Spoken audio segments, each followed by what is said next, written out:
नमस्कार दोस्तों, स्वागत है हमारे यूट्यूब चैनल पर। जैसा कि पहला जो पार्ट है वो आ चुका है, दूसरा पार्ट है ये आज अक्षांशीय विस्तार का। तो अक्षांशीय विस्तार में हम देखेंगे कि जो भारत का है, जो इसमें देखे जाता है कि अक्षांश किसे कहते हैं, देशांतर किसे कहते हैं। तो भूपृष्ठ पर जो विषुवत रेखा है, विषुवत रेखा ये होती है। जो भूपृष्ठ पर विषुवत रेखा है, विषुवत रेखा के उत्तर या दक्षिण दिशा में किसी भी बिंदु पर पृथ्वी के केंद्र से जो मापी गई कोणीय दूरी होती है अक्षांश कहते हैं। मतलब ये जो रेखा होती है ये अक्षांश रेखा होती है। कह रहा कि भूपृष्ठ पर विषुवत रेखा के उत्तर या दक्षिण में अक्षांश रेखा हम यहाँ आपको समझाने का बताते हैं कि जो भूमध्य रेखा से उत्तर या दक्षिण की ओर जाते हैं उसे ही अक्षांश रेखाएं कहते हैं। ये उत्तरी अक्षांश रेखाएं हैं, ये जितनी भी हैं ये सारी उत्तरी अक्षांश रेखाएं हैं, ये दक्षिणी अक्षांश रेखाएं हैं और ये है हमारी भूमध्य रेखा। तो उसमें यही बात कह रहा है कि जो भूपृष्ठ होता है विषुवत रेखा से उत्तर या दक्षिण दिशा में किसी भी स्थित बिंदु की पृथ्वी के केंद्र से जो मापी गई कोणीय दूरी होती है उसे ही अक्षांश रेखाएं कहते हैं। और जो अक्षांश रेखाएं होती हैं वो काल्पनिक रेखाएं होती हैं अर्थात दिखती नहीं हैं, जो पृथ्वी के चारों ओर होती हैं पूर्व से पश्चिम। आपने देखा होगा कि ये पूर्व से पश्चिम ही चल रही हैं, इस दिशा में ऐसे चल रही हैं, पूर्व से पश्चिम या उत्तर से पूर्व या पूर्व से पश्चिम से पूर्व, यही इनकी जो है वो है। अक्षांश रेखाएं व काल्पनिक रेखाएं हैं जो पृथ्वी के चारों ओर पूर्व से पश्चिम दिशा में विषुवत रेखा के समानांतर खींची जाती हैं और अक्षांश को अंशों और मिनटों एवं सेकंडों में दर्शाया जाता है। और ये भूमध्य रेखा क्या होती है, जो पृथ्वी को दो बराबर भागों में बांटती है। मतलब जो भूमध्य रेखा है ये पृथ्वी को दो बराबर भागों में बांट रही है। और बात आती है विषुवत वृत्त। विषुवत वृत्त जो भूमध्य रेखा है कि उत्तरी भाग को उत्तरी गोलार्ध तथा दक्षिणी भाग को दक्षिणी गोलार्ध कहा जाता है। तो इसको हम बताते हैं कि जो विषुवत रेखा है ये जो इस भाग को उत्तरी गोलार्ध और इस भाग को दक्षिणी गोलार्ध यहाँ भी मेंशन भी किया गया है, आप देख सकते हैं। जो विषुवत भूमध्य रेखा के उत्तरी भाग को उत्तरी गोलार्ध तथा दक्षिण भाग को दक्षिणी गोलार्ध कहते हैं। और जो भूमध्य रेखा के उत्तर में स्थित जो अक्षांश होते हैं उनको उत्तरी अक्षांश जो कि लिखा हुआ है, और भूमध्य रेखा के जो दक्षिण में स्थित होते हैं दक्षिणी अक्षांश कहते हैं। तो अभी तक जो हमने कवर किया है वो दोस्तों कवर किया है ये वाला पार्ट। क्या कवर किया है, तो अभी हमने जो पार्ट कवर किया है अभी हमने इतना अक्षांश रेखाओं के बारे में ही पढ़ा है। और अब हम जो पढ़ेंगे वो देशांतर के बारे में पढ़ेंगे इसके बारे में।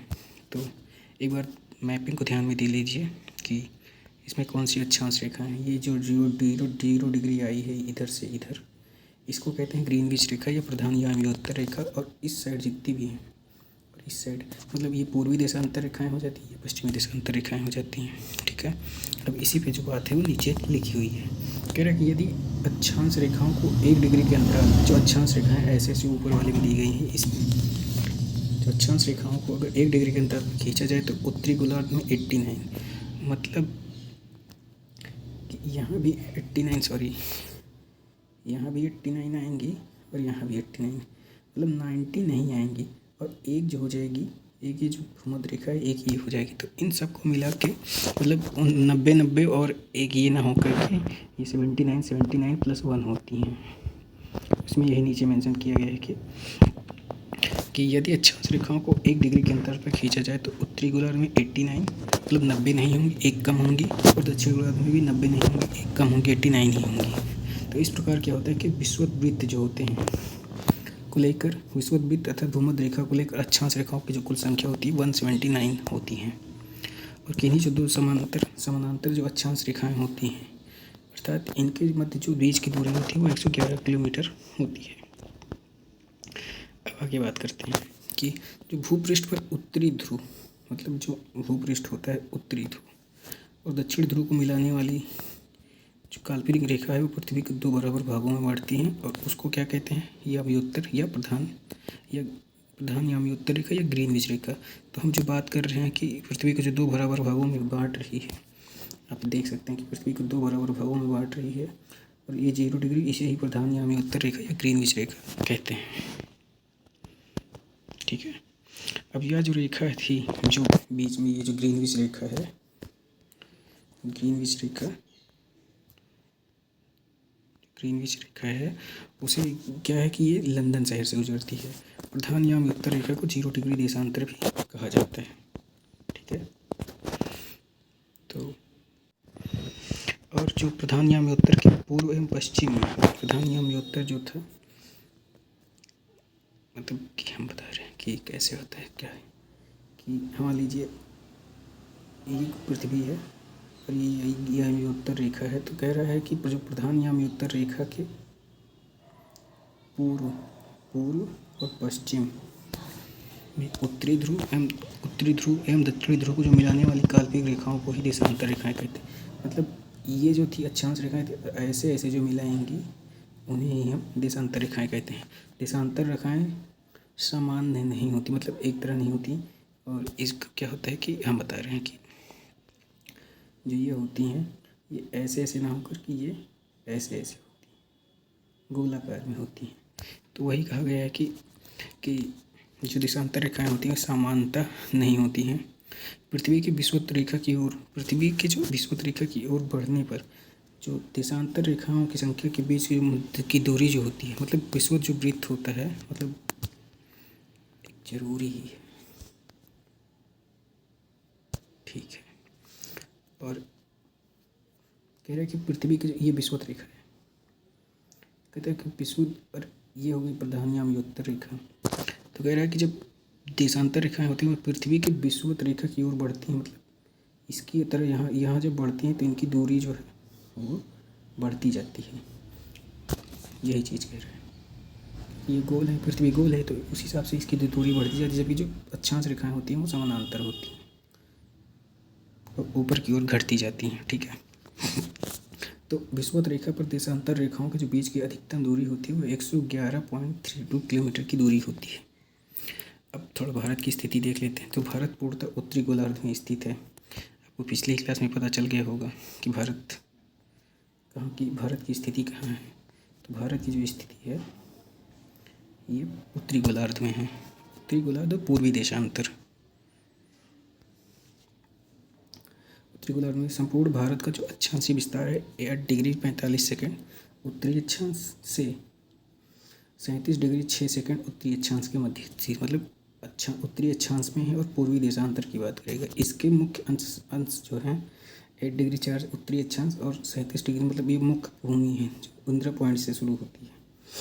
और 68 डिग्री 7 सेकंड के पूर्वी देशांतर से लेकर के ये 97 डिग्री 25 सेकंड पूर्वी देशांतर के मध्य फैला हुआ है।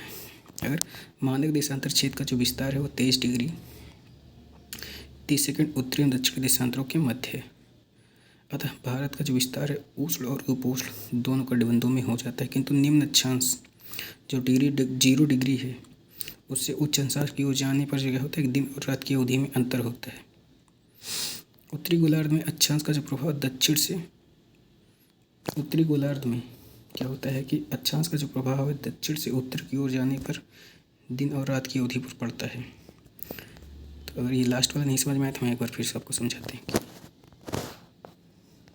कि जो उत्तरी गोलार्ध में ये तो मान लीजिए 0 डिग्री है, तो ये उत्तरी अक्षांश का जो उत्तरी गोलार्ध में आधा गोलार्ध हो गया, ये उत्तरी गोलार्ध है।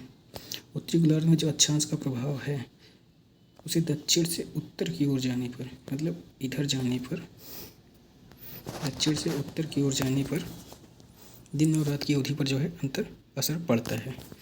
तो ये आज का हमारा टॉपिक था। और अगर आप कहिए तो इसी में मैं तीसरा पार्ट भी ऐड कर दूँ।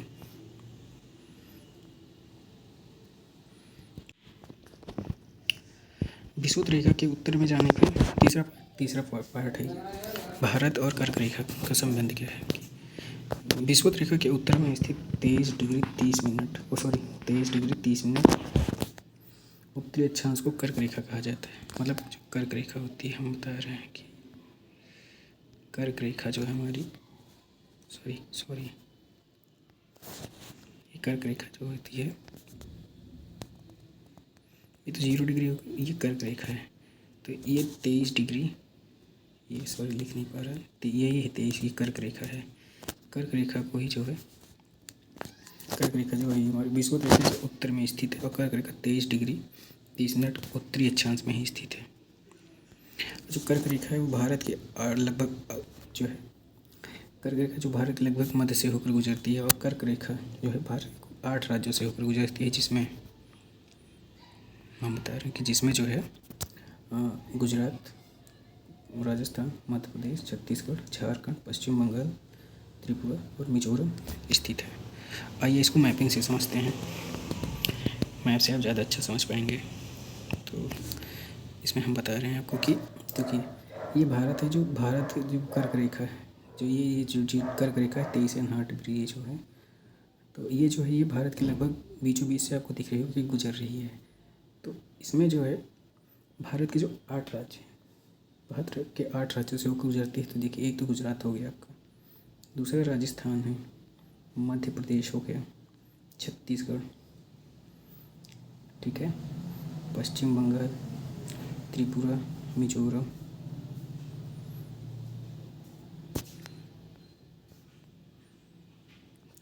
बस। और आगे बताते हैं थोड़ा सा जो है कि सूर्य के उत्तरायण, मतलब सूर्य के उत्तरायण जो होता है भूमध्य रेखा के उत्तर में होने के बाद से ही उत्तरी गोलार्ध के दिनों की अवधि बढ़ती है। मतलब सूर्य के उत्तरायण की बात कर रहा है, तो हम बता रहे हैं ये मान लीजिए सूर्य ये 0 डिग्री है, सॉरी ये 0 डिग्री है, और यहाँ पे होती है कर्क रेखा। जब सूर्य जो है उत्तर की ओर जाता है, कहते ये लिखा हुआ है कि सूर्य के उत्तरायण मतलब भूमध्य रेखा से उत्तर की ओर जाने के बाद क्या है, उत्तरी गोलार्ध में जो दिनों की अवधि है वो बढ़ती जाती है।